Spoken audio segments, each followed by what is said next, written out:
Welcome to another episode of Talking About Records. My name is G.I. Sanders from NTX Vinyl, a small independent record shop just north of the Dallas-Fort Worth area.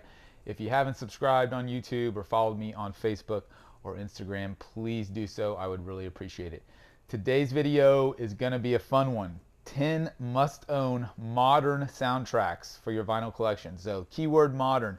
How I'm defining modern for the purpose of this video is kind of 1990 to current day, right? So anything prior to 1990, some amazing soundtracks, obviously, in the 70s and 80s, they're not going to be on this list. I'm doing a little more modern stuff, so you're not going to find Grease or Top Gun or The Breakfast Club. Again, amazing soundtracks. That's a different video. This one's about modern stuff, 1990 to current day. I've got 10 of them that I've picked out that I really enjoy. Full disclosure, I've got several thousand records in my collection. I don't have that many soundtracks. I've got a pretty small selection. I'm pretty particular about what I buy. In general, I don't own records that I don't listen to.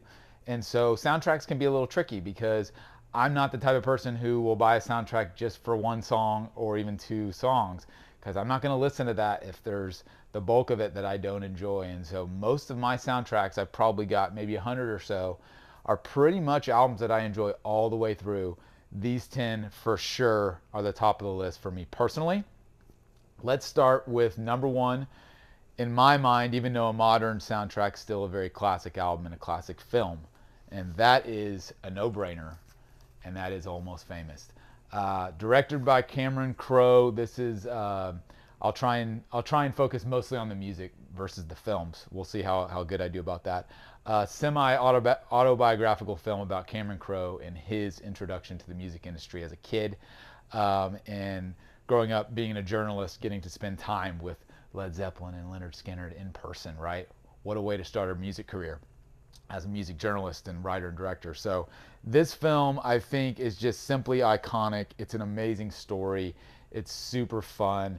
It is rooted in live music, and I think the soundtrack stands up all on its own. You've got a who's who of classic rock, everybody from Rod Stewart to the Allman Brothers to the Who, yes, Leonard Skinner, Led Zeppelin, Nancy Wilson, who Cameron Crowe was married to, and of course you've got Elton John's Tiny Dancer, probably one of the most iconic movie moments as it pertains to a song in a film. I can't think of another one offhand.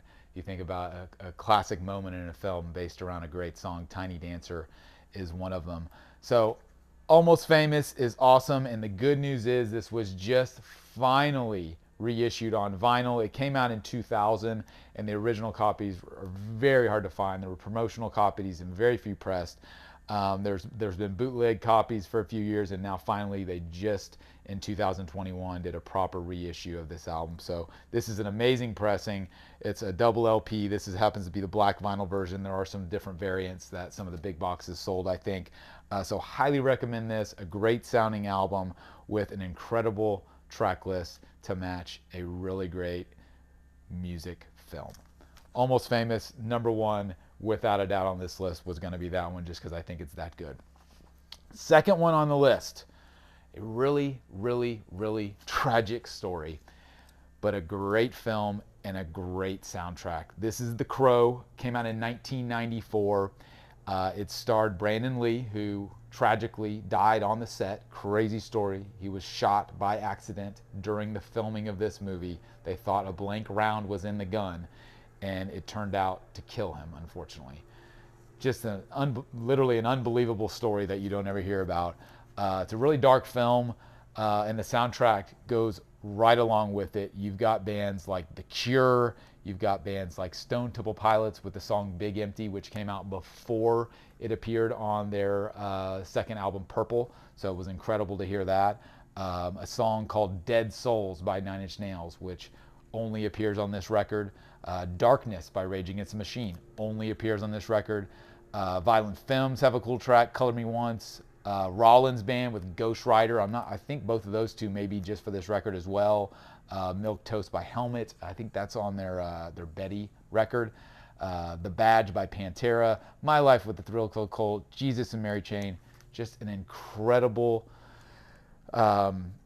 curated list of kind of alternative, modern, new wave, really dark songs to match a great film. So if you don't have The Crow, kind of similar to Almost Famous, this was just reissued, I think, in 2020 and is now more more readily available. This is the rarer record store day version that was released a few years back. And the only difference is that it's got one white LP and one black LP. The newer reissues are just both on black. But the quality of the pressing, I think, on both is phenomenal. I own both copies. So number 2 is The Crow, phenomenal alternative soundtrack. Check it out. Number 3, this one I think is required ownership if you're a record store owner. That is the original soundtrack to High Fidelity. Came out in 2000, starring John Cusack, of course, Jack Black, Lisa Bonet. A really fun movie. It's a romantic comedy, but it is completely wrapped up in John Cusack's world as a music and vinyl nut. I hadn't seen this since it came out and rewatched it recently, and it holds up quite well, especially if you're knee-deep in vinyl like me. A really, really fun movie and a really fun soundtrack. You've got everything from really classic stuff from like the 13th Floor Elevators and the Kinks and the Velvet Underground and Bob Dylan, but then you've got some cool kind of more modern stuff. You've got the Beta Band, Elvis Costello, Stereo Lab, Stevie Wonder's on here. Just a really eclectic mix of songs that are all featured in the movie. And again, if you're a vinyl enthusiast, this is one to check out. Unfortunately, this one hasn't been reissued more widely. There are several different versions of it. This is an orange translucent one. They're not that easy to find. I think this was a record store day release from maybe 2018-ish or so. So again, there's a couple different versions of the 2015, it looks like. A couple different versions of this one you can check into, but it's not an easy find. It's not a cheap find. But again, if you're a record store owner or a vinyl enthusiast, I think High Fidelity is a must own, and I really do enjoy the soundtrack. And if you pair it with the film, it just makes for a great listen. So definitely check that one out. Number 4 on the list, Into the Wild. This is an interesting soundtrack, written by Eddie Vedder of Pearl Jam, specifically for the film, which was directed by Sean Penn, starred Emile Hirsch and Vince Vaughn, to name a few. It's based upon the book, which was written about Alexander Supertramp.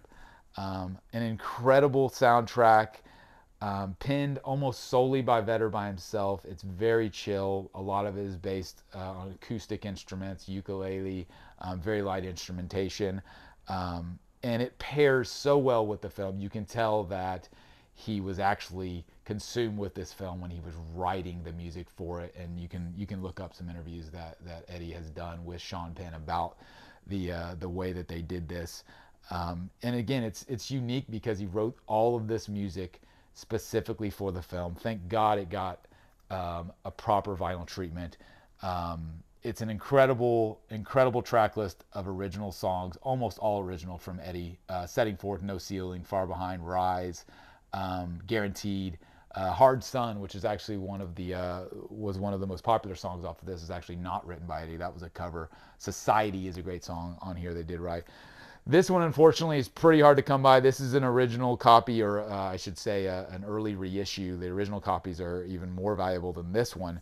But there are a couple different versions. This is a kind of an unofficial bootleg version that is on a really nice blue, kind of blue swirl vinyl. Into the Wild is one of those, if you're a Pearl Jam fan, it's kind of a must own. I think it stands up with the film, which is a beautiful film from a cinematography standpoint. It's a great, although somewhat tragic and controversial story. I've also got the score to it, which is really cool. This is original score by Michael Brook, and this one is on a kind of a translucent aqua blue, which is cool. Love the artwork on this. If you're not familiar with the movie, check it out. It doesn't align perfectly with the book, which is typically how it goes in Hollywood, but I think they're both really, really well done, and I highly recommend it, especially if you're a fan of Pearl Jam and Eddie Vedder. You've got to check it out. That was number 4. Number 5 on the list, we're going to stay with Sean Penn. And we're going to go I Am Sam. This is a great movie and a great album. Came out in 2001. Stars Sean Penn and Michelle Pfeiffer. This is really unique in that it is a covers album. So it is a really cool amalgamation of modern artists, for the most part, covering all Beatles songs. So if you're a Beatles fan, this is an album to check out if you're not familiar. You've got Sarah McLachlan and Rufus Wainwright in the Wallflowers. You've got Eddie Vedder again, Ben Harper, Sheryl Crow, Ben Folds, the Black Crowes, Stereophonics, Paul Westerberg, Granddaddy, Nick Cave. Just phenomenal. All of these songs are unique. The vast majority of them are recorded in a way where the artist kind of made them their own, if you will. Not all of them, but a lot of them have a really unique vibe, and I really appreciate that when artists kind of go into the studio to cover a song, especially of an iconic artist like the Beatles, and they actually really put their own spin on it and do it in a tasteful way, and they kind of honor the original song as far as the melody and the structure, but they make it their own. So that's what I think of when I think of I Am Sam.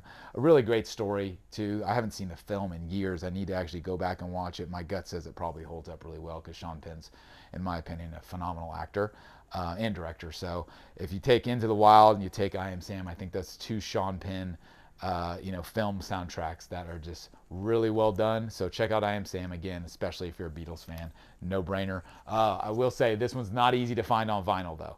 This was another record store day release. They have this was a 2019 record store day release. Unfortunately, it hasn't seen a wider reissue. Maybe someday it will, I don't know. So pretty hard one to track down, kind of along the same lines as High Fidelity. And certainly Into the Wild, which can be tough as well. So again, not the easiest one to find on vinyl, but put it on your list. Keep an eye out for it. Definitely recommend it. Number 6 on my 10 must-own modern soundtracks for your vinyl collection. This is a unique one on the list because this is the only documentary on the list. Sound City, Reel to Reel. Love, love, love this movie. It is written and directed by the great Dave Grohl. And this was a movie that told the story of Sound City, which is a now defunct recording studio in Los Angeles where so many amazing albums were made, like Tom Petty's Damn the Torpedoes, like Rage Against the Machine's first album, like the Black Crowes of Morica. I could go on and on and on. There's hundreds of albums that were recorded at this studio. This is the story of the studio and the story of it closing down, and Dave actually going and rescuing the main console and recording console where all the great music in this studio ran through, and Dave rescued it, and he's got it in his home studio now, I believe, where where the Foo Fighters actually use it to record. I think other bands record there as well. So an amazing story, amazing documentary if you're a music buff. The soundtrack is unique in that these are a ton of, they're all collaborations, and it's a ton of original songs, again, written just for this film. So you've got a couple of standout tracks for me are the Stevie Nicks track. Stevie Nicks with You Can't Fix This, incredible song. You've also got Cut Me Some Slack with Paul McCartney and Dave Grohl and Chris and Pat. So kind of like a quasi Nirvana reunion with Paul McCartney on vocals, which is just mind-boggling and interesting. The final track on here is Mantra, and that's Dave Grohl with Josh Homme and Trent Reznor. Highly recommend that track. Very cool. But you've also, it's just a who's who and a really widely varied cross-section of musicians. You've got Tim and Brad from Rage on here. You've got Corey Taylor from Slipknot. You've got obviously all the Foo Fighters are all over this. You've got Rick Springfield, Alan Johannes, again Josh Homme. Just a great soundtrack. I can't even imagine the amount of work Dave Grohl puts into these films and these soundtracks. God bless him for doing it because they come out amazing. This one in particular, I highly recommend it. So again, if you haven't seen Sound City, you don't know the story of that studio, and you're a music fan, you got to see this, and I recommend the soundtrack to go along with it. Pretty sure this one's still available on vinyl. It hasn't gone out of print, I don't think, so check it out. You should be able to track that one down. Number 7 on the list. Another movie I haven't seen in a long time. Garden State came out in 2004, written by Zach Braff, stars Natalie Portman. could not be more opposite than some of these others, because this is a really chill listen. You've got Coldplay and the Shins and Nick Drake, Iron and Wine, Simon and Garfunkel. Just a really, really great curated soundtrack by Zach Braff. He always puts focus on music in his films. This one being one of the first ones, I believe, that where he did that. I think I remember saying that it was like kind of a shock to him that he actually got Coldplay on this record with their track "Don't Panic" off Coldplay's first record. But this is really an iconic soundtrack, I think, for the period in mid 2000s. This was a really popular movie, and I think a lot of it had to do with the success of the soundtrack and how well it was curated and how well the music was positioned in the film. Really a fun story, kind of a quirky movie, if you will. Not one I haven't seen in a long time, but I love the soundtrack. I click play on it often. Just a really chill vibe, and the way that he weaved all of these artists together, it sounds very cohesive, which I think is very important when it comes to soundtracks, and I think can be said for a lot of these, but especially Garden State. Another one that is still in print. This is a at the movies music on vinyl pressing, really, really nice pressing of this one, so you can definitely still get your hands on Garden State without breaking the bank. So check that one out if you're not familiar and need to pick up a copy. The polar opposite of Garden State, I think, when it comes to soundtracks and movies, would be Natural Born Killers. An absolutely violent film, groundbreaking, Oliver Stone, just opus of a movie, starring Woody Harrelson, Juliette Lewis, and featuring just some of the hardest hitting music. You have got Nine Inch Nails with one of my favorite tracks that only exists on this album, Burn. You have got Jane's Addiction. You've got Dr. Dre. You've got the Dog Pound. And then you've got Bob Dylan and Leonard Cohen and Patti Smith. So again, just a really, really cool soundtrack curated specifically for the film that I can't recommend enough. If you know the film, you know how important music plays in this movie. It's very critical.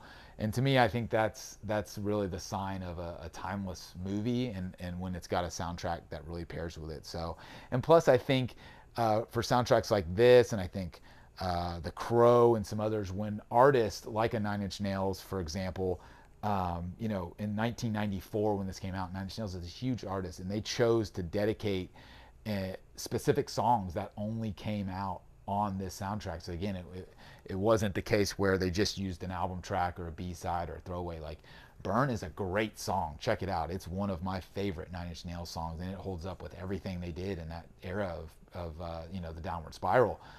It certainly could have been on that album. It's strong enough. And so I think that is really important for me too, is when there's a soundtrack that has tracks that you can't hear anywhere else.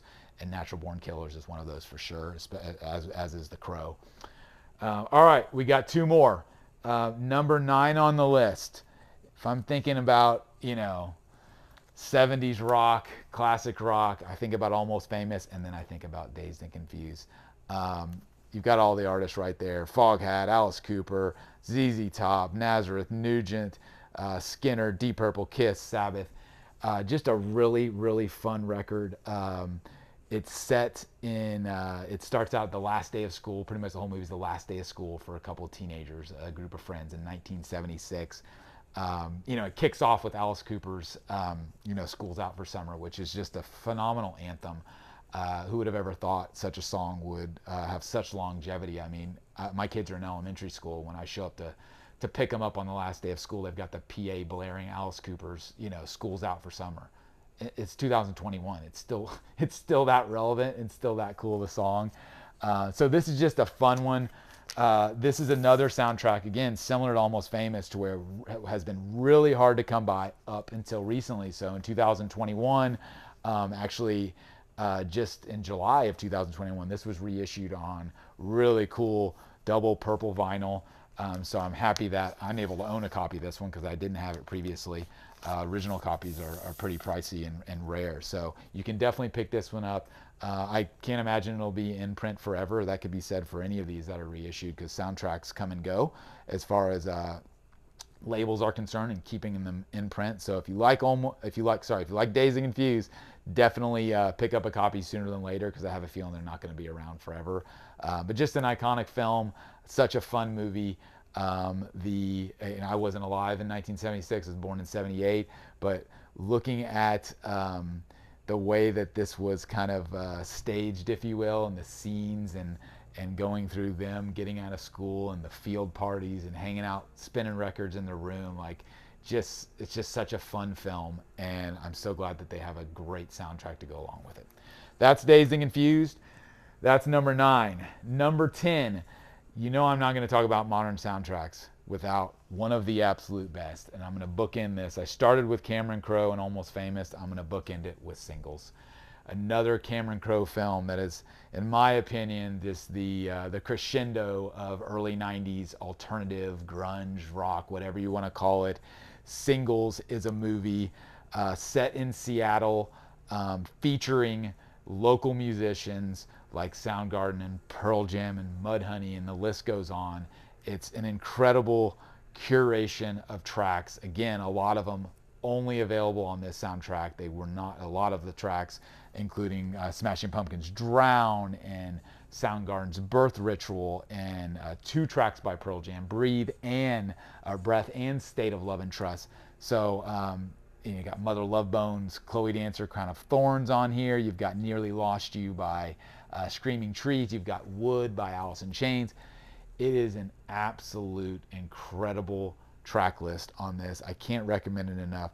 The movie, I think, you got to take it with a grain of salt. It's a romantic comedy, and the cool thing for me is you actually get to kind of see a lot of the areas in Seattle that at that time in '92. So this was filmed between 90 and '92, I suspect, and that's when that scene was blowing up. Cameron Crowe was in that scene. It's not like he was a Hollywood director who implanted himself into the Seattle scene. He lived in Seattle. He was married to Nancy Wilson from Heart in Seattle, so they knew all these guys. They hung out with the guys in Alice in Chains and Pearl Jam and all that, and that's why he cast them all in the movie. Some great stories about how when Pearl Jam was recording their first record, 10, that he actually gave them Jeff Ament and Stone Gossard and Eddie Vedder, they're in the movie because they needed money to live at that time, and this was a big deal for them to make a few $100 or maybe a few $1,000 to be in this film, right?